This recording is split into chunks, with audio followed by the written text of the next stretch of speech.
A for apple, B for ball, C for D for C for কি C for cat D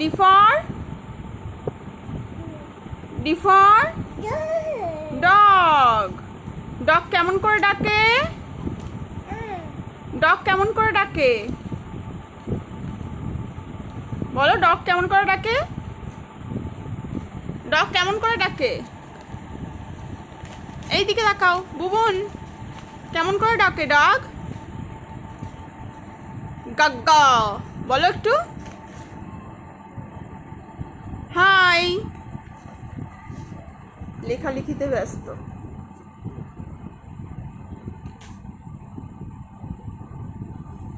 কি করছো তুমি বলো high tata করে দাও টাটা টাটা বলো টাটা টাটা এইদিকে তাকাও টাটা শোনাই টাটা টাটা করো তো টাটা করো